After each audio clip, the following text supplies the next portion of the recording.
Am I the a-hole for skipping my friend's birthday without warning because his GF calls me the typical girl best friend? Miles and I have known each other since we were 2 because our parents are best friends. Now I would not say Miles is my best friend. He is a good friend and we do hang out on occasion but see each other on all major holidays because of our parents. We are in our early 20s. The problem started because of a dumb childhood memory. When we were 8, we had a wedding play on school aftercare. I played the bride and Miles the groom. It was a play with horrible songs and uncoordinated kids. OBS our parents made pictures and videos of that. And we each have one picture on our family picture walls. Miles is dating Lindy. They met 3 years ago and started dating last year. Lindy does not like me. So every time we coincide at a celebration, she makes a comment about me being the typical girl best friend. She one time said that I secretly wanted to sleep with Miles. I have no clue where she got that impression from.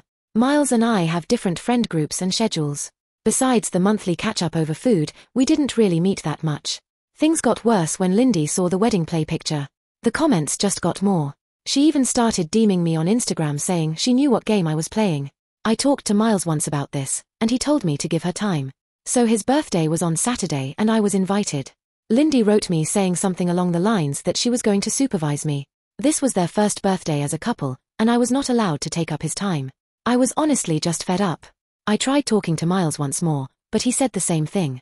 So I just skipped out. When the party started I wrote a quick sorry I can't come and told him my mother was going to bring his present. Now he is upset with me for missing his birthday. Lindy is mad that I made it all about myself, and my parents are upset I missed a family function. AITA.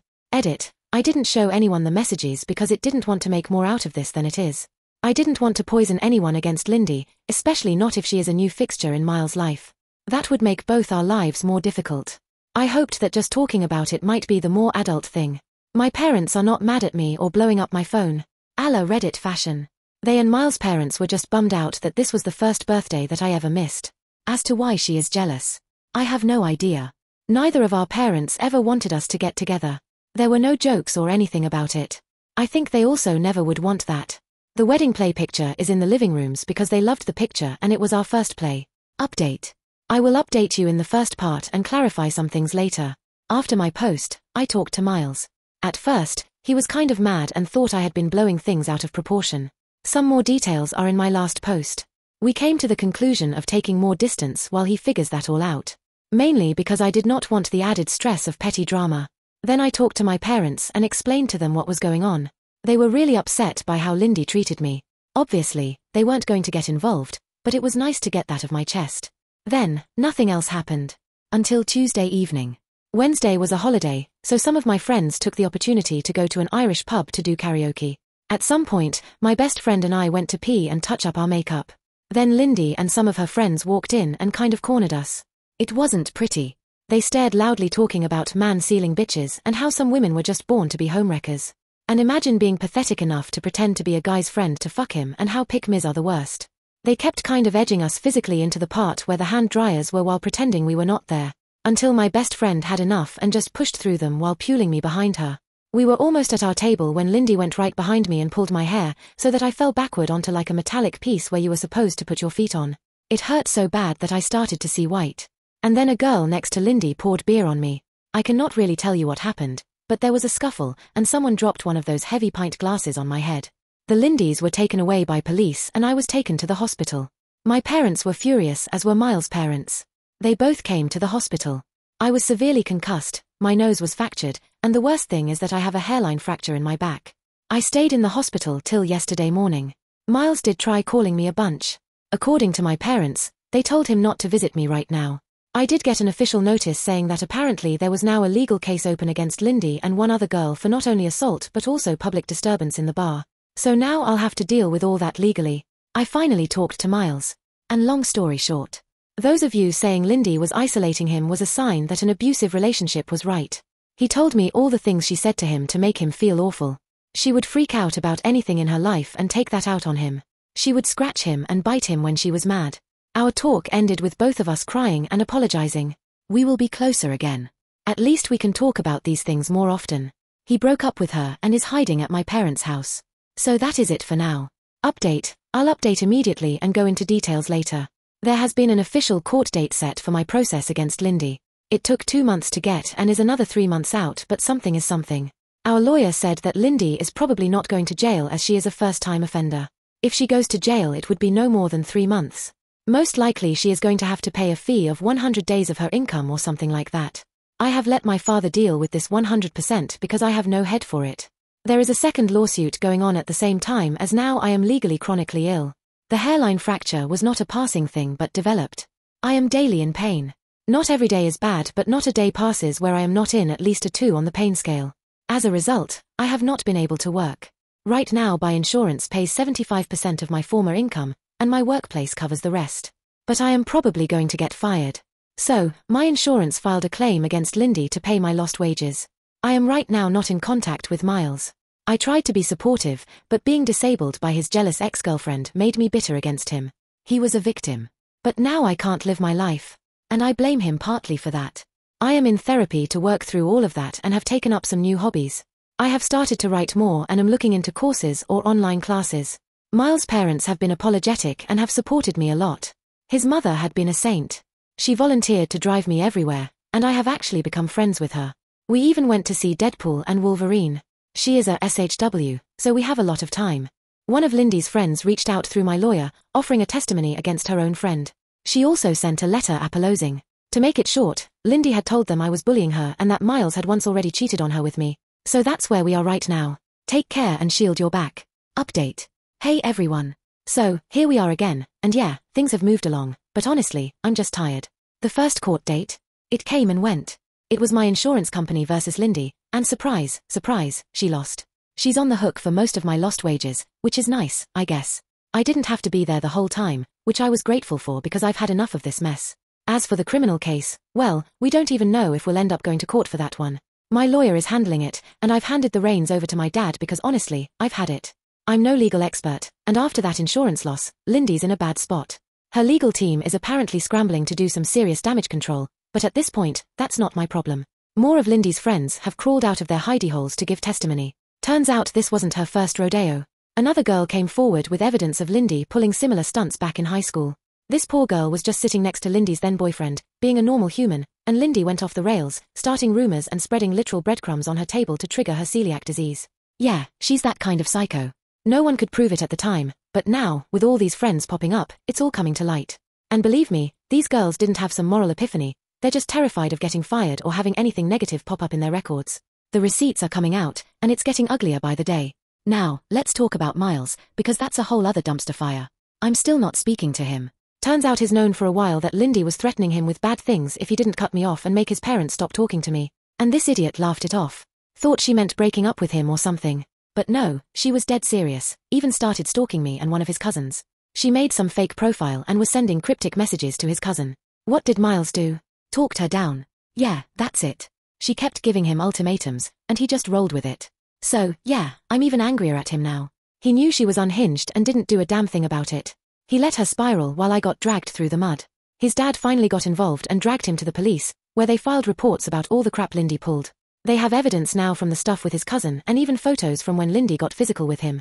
So, at least something's happening on that front, but it's too little, too late if you ask me. As for Lindy, well, she's gone radio silent. Except for TikTok, of course.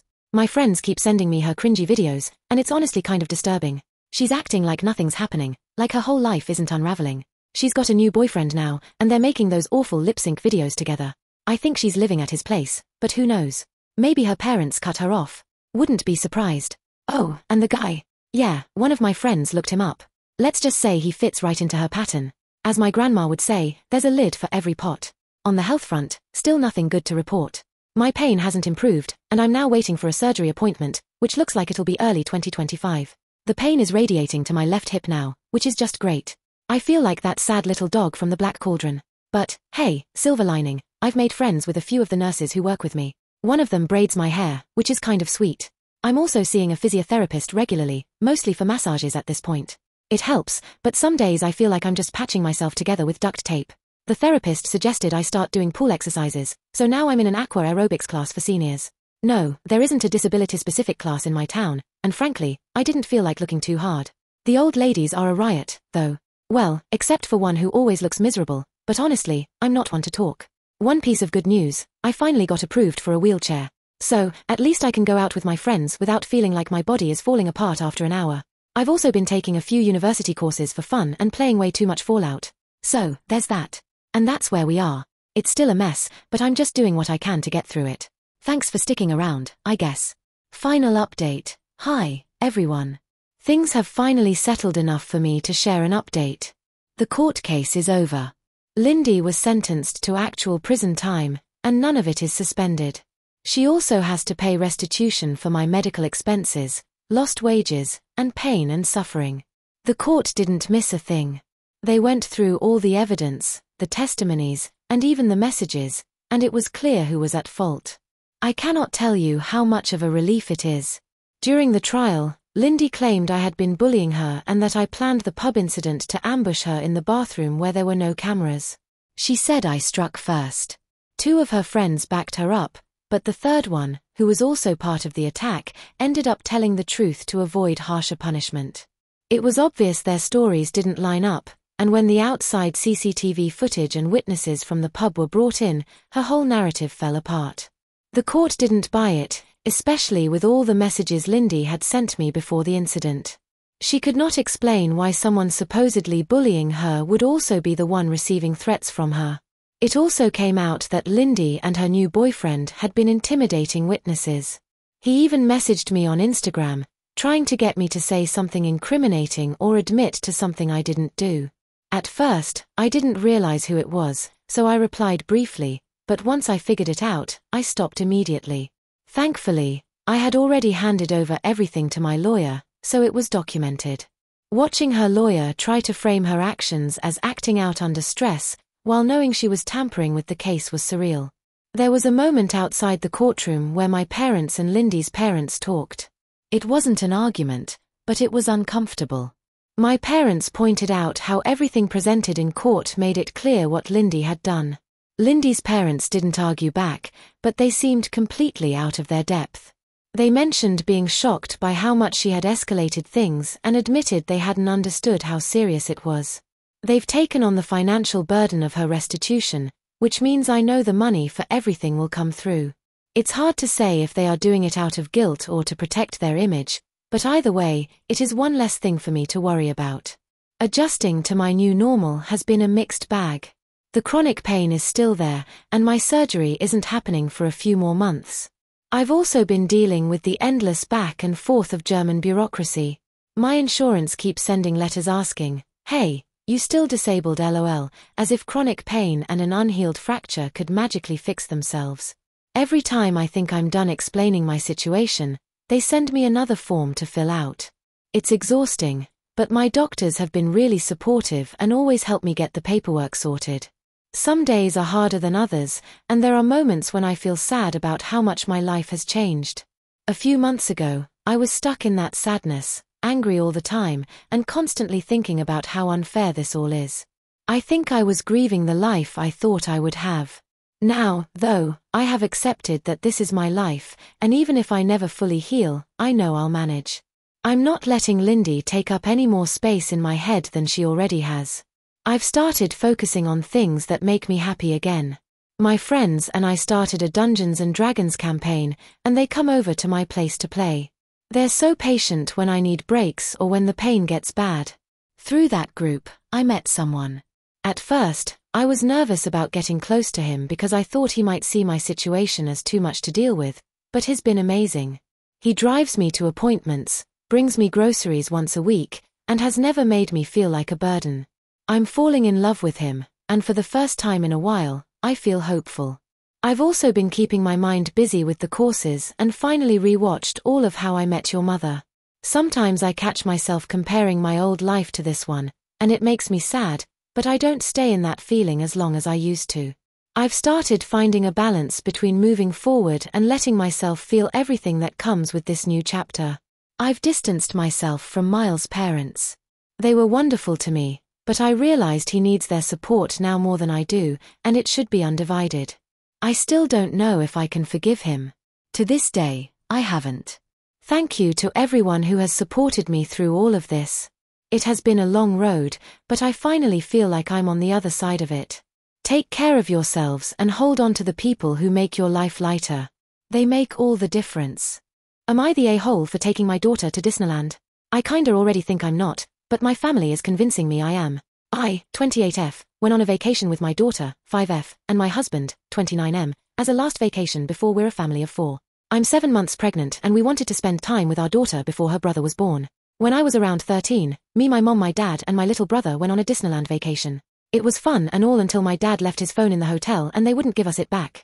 He had to get a new one and my mom and dad were so upset that we never went back. I thought this was irrational since it was my mom's favorite place. We went at least once a year growing up. After that whole ordeal my mom hated it. So when me and my husband wanted to go on a before baby arrives vacation, we decided to go to Disneyland for around 3 days. My daughter loves the princesses and the idea of magic, so when we told her she was overjoyed. I told my mom when we were at lunch together that we were going in a trip. When I told her it was Disneyland she was enraged. I was extremely confused because I thought she forgot about it honestly. She called me a backstabber and just really rude words. She stormed out of the restaurant and I paid and left a few minutes later. A few hours later my dad called me and screamed at me that this family doesn't go to Disney. If you weren't such a spoiled little B-word, you would understand that. I was shocked. It was my money I was spending and I thought everyone was over it. My mom texted me a long paragraph about how she would go no contact and wouldn't be my mother anymore if I still went. The trip was fully paid for, so I responded, okay, I guess you only have a son now. And blocked her. I've gotten at least 60 calls from family and a few texts telling me I'm wrong. We still went and got back yesterday. We all had a blast and my daughter rode her first big girl coaster. She loved every minute of it, so in my opinion it was all worth it. Edit 1. Whoa, posted this around 2 hours ago and have gotten a lot of comments. First off, thank you for all the NTAs. I was kinda scared that I was gonna get attacked.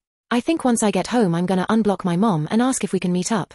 We haven't spoken since all this happened. Hoping we can meet up for lunch and we can talk. Also, I've been seeing a lot of comments where people think something way bigger happened. I can't remember anything else happening though. I'm gonna ask if and when we talk though. I'll keep you all posted. By the way, I'm in Cali and I don't get off work until 5 p.m. 5:30-ish, so once I get off and get home I will talk to my mom. I've seen a lot of people wanting her update, so I'll try and get one to you all soon. Edit 2. Holy shit lol, I truly didn't expect this to go viral. I'm getting ready for work and just wow. So last night I unblocked my mom, messaged her and basically said I wanna talk. I know that our last fight was really messy but I wanna meet up for lunch and talk, and she responded. She said yes and we're meeting up today. My dad is also coming because I want an apology from him for what he called me. I truly can't even process the phone call that happened. I want to get answers as fast as possible because I've seen so many comments saying this wasn't over a phone. I have really bad memory and this was 15 years ago, but I remember most of it because that whole situation was very messy.